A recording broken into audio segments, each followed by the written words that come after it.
साथियों, मैं लेकर आया हूँ आज आपके लिए फिर से एक न्यू क्लास। तो ये क्लास रहने वाली है आपकी 40 प्रश्न की।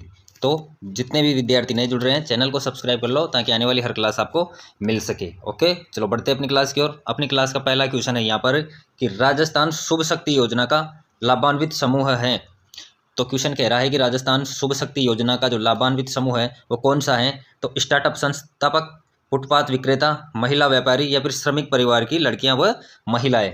तो राजस्थान शुभ शक्ति योजना का जो लाभान्वित समूह है वो है श्रमिक परिवार की लड़कियां व महिलाएं। तो डी अपना राइट आंसर यहाँ पर हो जाएगा। ओके, कि जो राजस्थान शुभ शक्ति योजना है उसका लाभान्वित समूह है वो कौन सा है। तो श्रमिक परिवार, जो श्रमिक परिवार होते हैं उनकी लड़कियां एवं महिलाएं जो होती है उनको इसका लाभ मिलता है। ओके साथियों, चलो बढ़ते हैं अगले क्वेश्चन की ओर। अगला क्वेश्चन है अपना कि कैलाश सांकला संबंधित है। तो कैलाश सांकला है वो किससे संबंधित है। तो सांप संरक्षण से, विश्नोई जाति से, बाघ संरक्षण से या फिर काली हिरण संरक्षण से। तो कैलाश सांकला किससे संबंधित है। तो कैलाश सांकला संबंधित है बाघ संरक्षण से।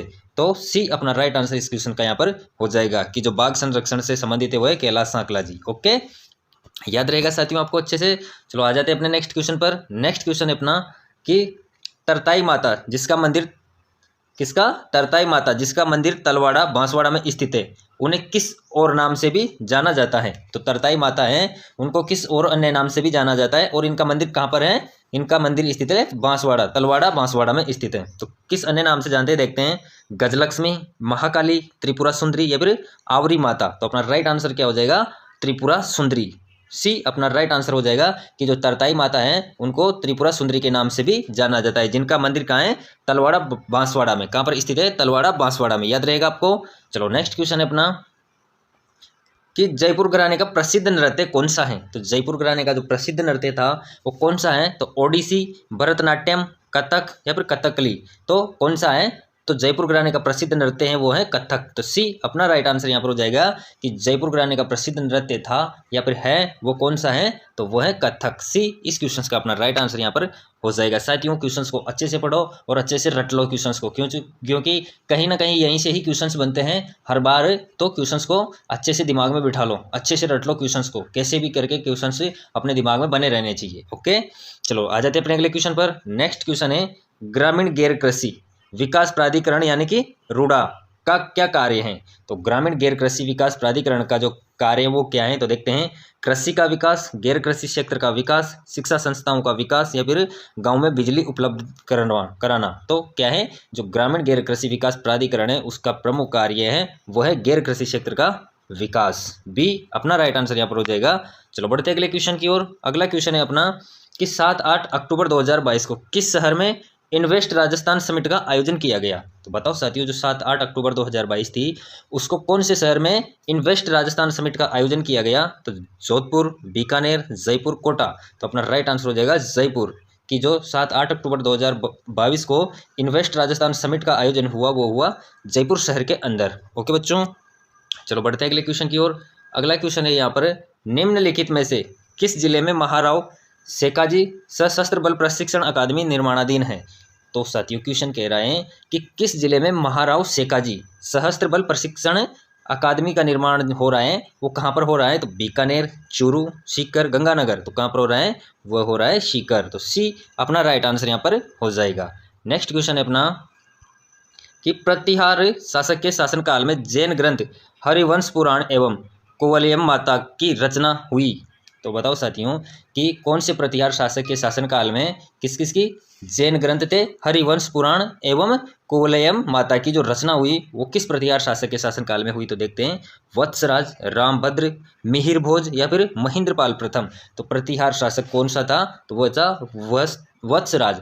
जो वत्सराज प्रतिहार शासक था उसके समय में जैन ग्रंथ हरिवंश पुराण एवं कुवलय माता का रचना हुई। ओके साथियों, तो ए अपना राइट आंसर यहाँ पर हो जाएगा। साथियों आप अच्छे से तैयारी करो, अच्छे से तैयारी में जुट जाओ, वक्त की तकाजा को समझते हुए, वक्त की स्थिति को समझते हुए आपको ध्यान में रखना है आपकी जो उम्र है इस उम्र का, इस समय का सदुपयोग करना सीखो साथियों, क्योंकि इस समय लौट कर नहीं आता, एक बार गया सो गया।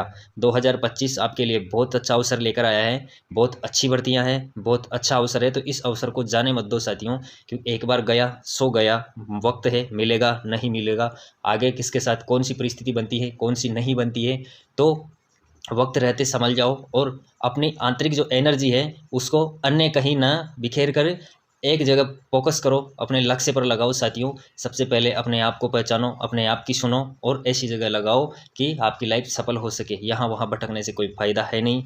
जीवन का सार इसी में है कि अपने लक्ष्य को हासिल करना। ओके, तो बच्चों लग जाओ तैयारी में, अच्छे से जुट जाओ, अच्छे से मेहनत करो और मेहनत करने वाले हमेशा सफल हुआ करते हैं साथियों। अगर आपने दिल से मेहनत की तो सफल जरूर हो जाओगे बच्चों, तो अच्छे से लग जाओ। ओके, चलो आ जाते हैं अपने नेक्स्ट क्वेश्चन पर। अपना नेक्स्ट क्वेश्चन है, राजस्थान के जिलों में से कितने जिले मरुस्थलीय हैं? तो क्वेश्चन कह रहा है कि राजस्थान के जितने जिले हैं उनमें से कितने जिले हैं जो मरुस्थलीय हैं? तो 10, 11, 12, 13। तो अपना राइट आंसर क्या हो जाएगा? सी अपना राइट आंसर हो जाएगा 12। जो 12 जिले हैं वो है मरुस्थलीय है। ओके बच्चों, चलो नेक्स्ट क्वेश्चन अपना वो है यहाँ पर कि माही कंचन और माही धवल किस फसल की किस्म है? तो जो माही कंचन और माही धवल है वो कौन सी फसल की किस्म है बच्चों? तो बताओ कौन सी फसल की किस्म है? तो अपना राइट आंसर क्या होगा देखते हैं। बाजरा, ज्वार, मक्का, चना। तो जो माही कंचन और माही धवल किस्म है वो है मक्का की। सी अपना राइट आंसर हो जाएगा कि जो माही कंचन और माही धवल है वह मक्का की प्रमुख किस्में हैं। ओके, चलो नेक्स्ट क्वेश्चन है कि शिवालिक ढाल के समानांतर नदियों द्वारा बिछाई गई कंकरेली संकरी पट्टी जानी जाती है। तो शिवालिक ढाल के समानांतर नदियों द्वारा बिछाई गई जो कंकरेली संकरी पट्टी है वो उसे किस नाम से जानते हैं? तो भाकर, तराई, बांगर या फिर कांकर। तो अपना राइट आंसर क्या हो जाएगा? अपना राइट आंसर हो जाएगा ए, बाबर। तो उसको क्या कहेंगे? उस पट्टी का नाम क्या बोलेंगे? बाबर। याद रहेगा आपको बच्चों। चलो आ जाते हैं अगले क्वेश्चन पर। अगला क्वेश्चन अपना, मेवाड़ प्रजामंडल की स्थापना किसकी अध्यक्षता में कब 1938 में हुई? तो जो मेवाड़ प्रजामंडल था उसकी स्थापना किसकी अध्यक्षता में हुई और कब हुई? तो हुई 1938 में। और किसकी अध्यक्षता में हुई? तो नैनू राम शर्मा, कपूर चंद पाटनी, जमनालाल बजाज या फिर बलवंत सिंह मेहता। तो अपना राइट आंसर हो जाएगा साथियों क्या होगा? बलवंत सिंह मेहता की जो मेवाड़ प्रजामंडल की स्थापना हुई वह बलवंत सिंह मेहता की अध्यक्षता में 1938 में हुई। ओके बच्चों, चलो नेक्स्ट क्वेश्चन अपना यहाँ पर वो है कि मनरेगा के अंतर्गत न्यूनतम दिनों का रोजगार प्रदान किया जाता है। तो जो मनरेगा के अंतर्गत न्यूनतम दिनों का रोजगार दिया जाता है वो कितने दिनों का प्रदान किया जाता है? तो 100 दिन का, 120 दिन का, 130 दिन का या फिर 150 दिन का। तो अपना राइट आंसर क्या हो जाएगा? अपना राइट आंसर हो जाएगा ए, 100 दिन का। कि जो मनरेगा के अंतर्गत न्यूनतम दिनों का रोजगार दिया जाता है वो दिया जाता है 100 दिनों का। ओके, चलो नेक्स्ट क्वेश्चन है अपना कि निम्नलिखित में से कौन सा एक युग्म गलत सुमेलित है? तो इनमें से 4 ऑप्शनों में से एक तो गलत सुमेलित हैं और 3 सही हैं। तो असुमेलित अपन को देखना है। तो रेण दरियावली या फिर शाहपुरा रामचरण जी, खेड़ापा रामदास जी, सिंहतल हरिवंश जी। तो अपना राइट आंसर क्या होगा इस क्वेश्चन के अनुसार? इस क्वेश्चन के अनुसार अपना राइट आंसर हो जाएगा डी, सिंहतल हरिवंश जी। यानी कि ये एक युग्म गलत सुमेलित है, यानी कि ये असंगत है। कौन सा? सिंहतल हरिवंश जी। तो डी अपना राइट आंसर इस क्वेश्चन का यहाँ पर हो जाएगा। नेक्स्ट क्वेश्चन है, गोगा जी का जन्म स्थान कहाँ पर है? तो गोगा जी हैं, उनका जन्म स्थान है वो कहाँ पर स्थित है? तो कोलू, कोलायत, ददरेवा या फिर मालानी। तो अपना राइट आंसर क्या हो जाएगा? अपना राइट आंसर हो जाएगा ददरेवा। जो गोगा जी का जन्म स्थान है वो कहाँ पर है साथियों? वह स्थित है ददरेवा में। नेक्स्ट क्वेश्चन है अपना वो है, राजस्थान के प्रथम लोकायुक्त थे। तो राजस्थान के जो प्रथम लोकायुक्त थे वो कौन थे? बताओ साथियों, कमेंट्स करो फटाफट से कमेंट्स बॉक्स में कि जो राजस्थान के प्रथम लोकायुक्त थे तो कौन थे। देखते हैं, ID दुआ, KPU मेनन, KS सिद्धू या फिर MD कोरानी। तो अपना राइट आंसर यहाँ पर क्या होगा बच्चों? ये क्वेश्चंस का आंसर मैं आपसे मांगता हूँ, क्या होगा इस क्वेश्चंस का आंसर? इसका आंसर आपको देना है कि जो राजस्थान के प्रथम लोकायुक्त थे वो कौन थे इन चारों में से। तो बताना, कॉमेंट्स करना इसका आंसर। ओके, नेक्स्ट क्वेश्चन है अपना, बताओ साथियों नेक्स्ट क्वेश्चन अपना देखते हैं यहाँ पर कि निम्न में से कौन सा कारक राजस्थान की जलवायु को निर्धारित करने के लिए उत्तरदायी नहीं है? तो जो क्वेश्चन कह रहा है कि निम्नलिखित में से कौन सा कारक है जो राजस्थान की जलवायु को निर्धारित करने के लिए उत्तरदायी नहीं है? तो तापमान, समुद्र से दूरी, प्रचलित पवने, वर्षा का समान वितरण। तो अपना राइट आंसर हो जाएगा डी, वर्षा का समान वितरण। कि जो राजस्थान की जलवायु को निर्धारित करने के लिए उत्तरदायी नहीं है, कि वर्षा का समान वितरण ये उत्तरदायी नहीं है। ओके, आ जाते हैं अपनी क्लास के नेक्स्ट क्वेश्चन पर। अपनी क्लास का नेक्स्ट क्वेश्चन है यहाँ पर कि राजस्थान में पार्ले बिस्किट फैक्ट्री कहाँ स्थित है? तो बताओ साथियों, यह क्वेश्चन एग्जाम में पूछा गया क्वेश्चन है, इसलिए मैं आपके लिए यहाँ पर लेकर आया हूँ कि राजस्थान में जो पार्ले जी बिस्किट की फैक्ट्री है वो कहाँ पर स्थित है। तो भीलवाड़ा, भरतपुर, नीमराना या फिर जयपुर। तो कहाँ पर स्थित है, तो वह स्थित है नीमराना पे। तो राजस्थान में पार्ले जी बिस्किट फैक्ट्री कहाँ स्थित है, तो अपना राइट आंसर हो जाएगा सी, नीमराना। ओके, चलो अगला क्वेश्चन है अपनी क्लास का, आहड़ का उत्खनन कार्य किसके नेतृत्व में संपादित हुआ। तो बताओ साथियों, जो आहड़ सभ्यता थी उसका जो उत्खनन कार्य हुआ वो किसके नेतृत्व में संपादित हुआ। तो VN. Mishra, VS. Wakankar, HD. Sankalia या फिर बीबी लाल। तो अपना राइट आंसर हो जाएगा सी, एच.डी. सांकलिया। की जो आहड़ का उत्खनन कार्य हुआ वो किसके नेतृत्व में हुआ, एच.डी. सांकलिया के। ओके, चलो बढ़ते अगले क्वेश्चन की ओर। राज्यपाल द्वारा राज्य की विधान परिषद में कितने सदस्य मनोनीत किए जाते हैं। क्वेश्चन कह रहा है कि जो राज्यपाल द्वारा राज्य की जो विधानसभा परिषद में सदस्य मनोनीत किए जाते हैं वो कितने सदस्य मनोनीत किए जाते हैं। तो सदस्यों की कुल संख्या का 1/6 भाग, सदस्यों की कुल संख्या का 1/3, सदस्यों की कुल संख्या का 1/2 या फिर सदस्यों की कुल संख्या का 1/4। तो अपना राइट आंसर हो जाएगा ए, सदस्यों की कुल संख्या का 1/6। कि जो राज्यपाल द्वारा राज्य की विधान परिषद में सदस्यों को मनोनीत किया जाता है वह सदस्य होते हैं सदस्यों की कुल संख्या के 1/6। ओके, चलो नेक्स्ट क्वेश्चन है कि राजस्थान के कितने जिलों में जनजातीय क्षेत्र विकास स्कीम लागू की जा रही है। तो राजस्थान के कितने जिलों में जनजातीय क्षेत्र विकास स्कीम है वो लागू की जा रही है। तो देखते हैं 6, 8, 10 या फिर 12। तो अपना राइट आंसर क्या होगा यहाँ पर, अपना राइट आंसर हो जाएगा बी, 8 की जो 8 जिले हैं उनको जनजातीय क्षेत्र विकास स्कीम में लागू की जा रही है। कितने जिलों में, 8 जिलों में, याद रहेगा आपको। चलो अगला क्वेश्चन है कि पंचायती राज संस्थाओं के लिए दलित निर्वाचन की अनुशंसा की थी। तो पंचायती राज जो संस्था है उनके लिए दलित निर्वाचन की अनुशंसा की थी, वो किसने की थी, कौन सी समिति ने की थी। तो के संतानम समिति, अशोक मेहता समिति या GV.के राव समिति या फिर सादिक अली समिति। तो किसने की थी कि पंचायत राज संस्थाओं के लिए दलित निर्वाचन की अनुशंसा की गई, वह कौन सी समिति के द्वारा की गई थी। तो वह की थी अशोक मेहता समिति के द्वारा। बी अपना राइट आंसर हो जाएगा कि जो दलित निर्वाचन की अनुशंसा की गई पंचायती राज संस्थाओं के लिए वो अशोक मेहता समिति के द्वारा की गई थी। ओके, बढ़ते हैं अगले क्वेश्चन की ओर। नेक्स्ट क्वेश्चन है अपना, प्रसिद्ध चित्रकार साबिहीदीन चित्रकला की किस शैली से संबंधित है। तो प्रसिद्ध चित्रकार हैं साबिहीदीन, वो चित्रकला की किस शैली से संबंधित हैं। तो मेवाड़, मारवाड़, ढूंढाड़ या फिर अलवर। तो अपना राइट आंसर हो जाएगा मेवाड़, ए अपना राइट आंसर हो जाएगा कि जो प्रसिद्ध चित्रकार हैं साबिहीदीन है वो चित्रकला की मेवाड़ शैली से संबंधित थे। ओके, अगला क्वेश्चन आ जाता है अपना कि राजस्थान के निम्न में से किस जिले को राजस्थान नगरीय आधारभूत विकास परियोजना के प्रथम चरण में सम्मिलित नहीं किया गया।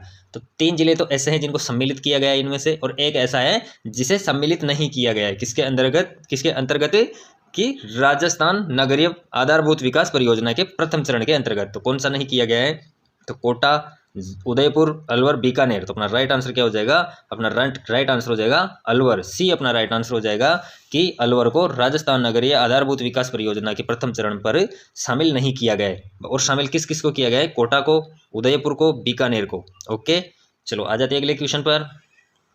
अगला क्वेश्चन है अपना यहाँ पर कि तारकसी के आभूषण, जो तारकसी के आभूषण हैं यानी कि जेवर हैं, किस स्थान के प्रसिद्ध हैं। तो बताओ जो तारकसी के आभूषण यानी कि जेवर हैं वो किस स्थान के प्रसिद्ध है। तो बताओ मेरे बच्चों, आंसर करो फटाफट से। तो नाथद्वारा, चित्तौड़गढ़, बाड़मेर या फिर उदयपुर। तो अपना राइट आंसर यहाँ पर क्या हो जाएगा, अपना राइट आंसर हो जाएगा ए, नाथद्वारा। जो तारकसी के आभूषण यानी कि जेवर हैं वो नाथद्वारा के प्रसिद्ध हैं। जो नाथद्वारा का करौली है वहाँ के प्रसिद्ध हैं, याद रहेगा आपको बच्चों। चलो नेक्स्ट क्वेश्चन है अपना, मालपुरा करौली मैदान भाग हैं। तो जो मालपुरा और करौली मैदान भाग हैं वो कौन सी नदी का बेसिन है। बताओ साथियों, बहुत अच्छा क्वेश्चन है कि मालपुरा और करौली का जो मैदान भाग है वो कौन सी नदी का बेसिन है। तो देखते हैं, लूनी नदी बेसिन, चंबल बेसिन का, माही बेसिन का या फिर बनास बेसिन का। तो अपना राइट आंसर यहाँ पर क्या होगा, अपना राइट आंसर होगा डी, बनास बेसिन का। यानी कि जो मालपुरा और करौली का जो मैदानी भाग है वो है बनास बेसिन का भाग है, याद रहेगा बच्चों। चलो बढ़ते हैं अगले क्वेश्चन की ओर। अगला क्वेश्चन है अपना कि किसके शासनकाल में किशनगढ़ शैली को स्वतंत्र स्वरूप प्राप्त हुआ। तो बताओ बच्चों कि किसके शासनकाल में किशनगढ़ की जो शैली थी उसका स्वतंत्र स्वरूप प्राप्त हुआ। जो स्वतंत्र स्वरूप था किशनगढ़ शैली का वो किसके शासनकाल में हुआ। तो देखते हैं अपन किसके शासनकाल में हुआ, राजा किशन सिंह, राजा जगमाल, राजा रूप सिंह या फिर राजा सामंत सिंह। तो अपना राइट आंसर क्या होगा बच्चों इस क्वेश्चन का, अपना राइट आंसर हो जाएगा डी, राजा सामंत सिंह कि जो राजा सामंत सिंह थे उनके शासनकाल में किशनगढ़ शैली का स्वतंत्र स्वरूप प्राप्त हुआ। ओके, याद रहेगा आपको। चलो आ जाते अपने अगले क्वेश्चन पर। अगला क्वेश्चन कह रहा है कि निम्न में से कौन सा राजस्थान का पहला कोयला आधारित विद्युत उत्पादन संयंत्र है? किस पर आधारित है? कोयले पर आधारित विद्युत उत्पादन संयंत्र। राजस्थान का जो पहला कोयला आधारित विद्युत उत्पादन संयंत्र है वो कौन सा है? देखते हैं। कोटा सुपर तापीय ऊर्जा संयंत्र, या फिर छबड़ा तापीय ऊर्जा संयंत्र, या फिर काली सिंध तापीय ऊर्जा संयंत्र, या फिर डी ऑप्शन है अपना सूरतगढ़ तापीय ऊर्जा संयंत्र। तो कौन सा होगा कि जो राजस्थान का पहला कोयला आधारित विद्युत उत्पादन संयंत्र था वो था कोटा सुपर तापीय ऊर्जा संयंत्र। तो ए अपना राइट आंसर इस क्वेश्चन का हो जाएगा कि जो कोटा सुपर तापीय ऊर्जा संयंत्र है वो राजस्थान का पहला कोयला आधारित विद्युत उत्पादन संयंत्र है। ओके, नेक्स्ट क्वेश्चन है यहाँ पर अपना कि शिला देवी का मंदिर किस किले में अवस्थित है? तो शिला देवी का मंदिर है वो कौन से किले में अवस्थित है? तो बताओ, इसका आंसर करो फटाफट से, कमेंट्स बॉक्स में कमेंट्स करो, कमेंट्स किया करो साथियों, ताकि कमेंट्स करने से आपका फोकस डबल होता है और आपको खुद को लगता है, खुद को अंदाजा हो पाता है कि कितने क्वेश्चंस में क्लास में से कर पा रहा हूँ, कितने आंसर में दे पा रहा हूँ, कितना मुझे पढ़ा है, कितना मुझे और अभी पढ़ने की ज़रूरत है। ये सब चीज़ें अपन को खुद क्लियर कर पाते हैं। तो कमेंट्स किया करो। तो बताओ कि जो शिला देवी का मंदिर है वो किस किले में अवस्थित है? तो आमेर, अचलगढ़, मेहरानगढ़ या फिर कुंभागढ़। तो अपना राइट आंसर क्या हो जाएगा? आमेर। जो आमेर की किला है, आमेर का किला जयपुर में स्थित है, इस पर शिला देवी का मंदिर बना हुआ है। ओके बच्चों, चलो नेक्स्ट क्वेश्चन है अपना, निम्नलिखित में से कौन सी राजस्थान में वनों के प्रशासनिक वर्गीकरण की श्रेणी नहीं है? नकारात्मक क्वेश्चन है कि जो कौन सी है जो राजस्थान में वनों के प्रशासनिक वर्गीकरण की श्रेणी नहीं है? तो आरक्षित वन, अनारक्षित वन, सुरक्षित वन या फिर अवर्गीकृत वन। तो अपना राइट आंसर क्या होगा? अपना राइट आंसर हो जाएगा बी, अनारक्षित वन, कि राजस्थान में वनों के प्रशासनिक वर्गीकरण की श्रेणी में नहीं है, वो है अनारक्षित वन। ओके, ये प्रशासनिक श्रेणी में वर्गीकृत नहीं है। ओके साथियों, चलो नेक्स्ट क्वेश्चन है, चित्तौड़गढ़ के जिले में त्रिभुवन नारायण मंदिर का निर्माता कौन थे? तो क्वेश्चन कह रहा है कि जो चित्तौड़गढ़ का किला है, तो चित्तौड़गढ़ के जिले में त्रिभुवन नारायण मंदिर का जो निर्माता है वो कौन थे? तो त्रिभुवन नारायण मंदिर का निर्माता थे वो कौन थे? देखते हैं। महाराणा मोकल, भोज परमार, महाराणा अमीर सिंह, महाराणा अरी सिंह या फिर नागभट्ट प्रथम। तो अपना राइट आंसर क्या होगा? अपना राइट आंसर होगा भोज परमार, बी अपना राइट आंसर हो जाएगा कि चित्तौड़ के जिले में जो त्रिभुवन नारायण मंदिर है उसके निर्माता थे भोज परमार। साथियों, वीडियोस को देखते रहिए और चैनल को सब्सक्राइब कर लो ताकि आने वाली हर क्लास आपको मिले। और चतुर्थ श्रेणी वाले, BSTC वाले, जेल प्रहरी वाले और रीट वाले जितने भी विद्यार्थी नए जुड़ रहे हैं चैनल से, सब्सक्राइब कर लो साथियों, ताकि आपको हर क्लास मिल सके। साथियों, आपको क्लास में किस प्रकार की कमी लग रही है, किस प्रकार का आपको अपडेट चाहिए, और अगर आपको लगता है कुछ और अपडेट की ज़रूरत है तो वो आप कमेंट्स बॉक्स में बताया करो, ताकि और उस कमी को अपन दूर कर सके और अच्छे से अपन पढ़ सके। क्योंकि आपका सहयोग और हमारा आपके लिए सहयोग ही आपसी तालमेल से ही अपन अच्छे से पढ़ पाएंगे, अच्छे से हम आपको पढ़ा पाएंगे। तो आपको जो भी लगता है कि क्लास में कोई कमी है या फिर कोई और चीज़ में कमी है, क्वेश्चंस टाइप में कमी है, पैटर्न चेंज करना है, जो भी आपको लगे वह कॉमेंट्स बॉक्स में बता सकते हो साथियों। ओके, चलो बढ़ते हैं अपने अगले क्वेश्चन की ओर। अगला क्वेश्चन है कि चंबल बेसिन की खंड भूमि को कहा जाता है? तो चंबल बेसिन की जो खंड भूमि है उसको क्या कहा जाता है? तो अवनलिकाएं, सेम, चादर दुल्हन या फिर भूमि स्पर्ण। तो क्या कहते हैं? अपना राइट आंसर हो जाएगा ए, अवनलिकाएं। जो चंबल बेसिन की खंड भूमि को कहा जाता है वो कहा जाता है अवनलिकाएं। ओके साथियों, अगला क्वेश्चन है अपना, राजस्थान की कौन सी सभ्यता बनास, बेडज, गंभीरी और कोटारी नदियों के तटों और घाटियों में फैली हुई है?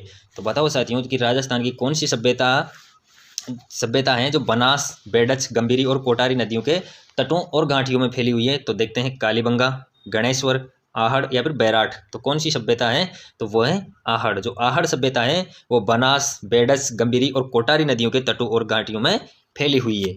ओके बच्चों, अच्छा क्वेश्चन था, याद रखना है ऐसे क्वेश्चंस रिपीट होने की पूरी संभावना रहती है, तो क्वेश्चंस को अच्छे से रट लो। अगला क्वेश्चन है, बीकानेर के जूनागढ़ किले के दरवाजों पर किन सूरवीरों की मूर्तियां स्थित हैं? तो बताओ साथियों कि जो बीकानेर के जूनागढ़ किला है उसके दरवाजे पर किन सूरवीरों की मूर्तियां स्थित हैं? तो जयमल फत्ता, राव दलपत करण सिंह, गोरा बादल या फिर बेरोजी कल्लाजी। तो अपना राइट आंसर क्या होगा यहाँ पर कि जो बीकानेर का जूनागढ़ किला है उसके दरवाजों पर किन सूरवीरों की मूर्तियां स्थित हैं? तो वह है जयमल व फत्ता की। तो जयमल व फत्ता की जो जूनागढ़ किले के दरवाजे हैं उन पर मूर्तियां स्थित हैं। याद रहेगा आपको, ए अपना राइट आंसर है यहाँ पर हो जाएगा। ओके साथियों, अगला क्वेश्चन है अपना कि राजस्थान के अधिकतम सोयाबीन उत्पादक जिले हैं। तो क्वेश्चन कह रहा है कि राजस्थान के जो अधिकतम सोयाबीन उत्पादक जिले हैं वो कौन कौन से हैं। तो देखते हैं, जयपुर, अजमेर, नागौर, या फिर कोटा, बूंदी, बारां, या फिर जोधपुर, पाली, सिरोही, या फिर अलवर, भरतपुर, दौसा। तो यहाँ पर अपना राइट आंसर क्या होगा, अपना राइट आंसर यहाँ पर हो जाएगा बी, कोटा, बूंदी और बारां की जो राजस्थान का अधिकतम सोयाबीन उत्पादन जिले हैं वो हैं कोटा, बूंदी, बारां। इन तीनों जिलों में राजस्थान का सर्वाधिक सोयाबीन उत्पादित होता है। ओके साथियों, इसी के साथ अपनी क्लास यहाँ पर समाप्त होती है। वीडियो के अंत तक बने रहने के लिए आपका धन्यवाद। और जितने भी विद्यार्थी नए जुड़े हैं वो चैनल को सब्सक्राइब कर लो ताकि हर आने वाली क्लास आपको मिल सके। ओके, धन्यवाद साथियों।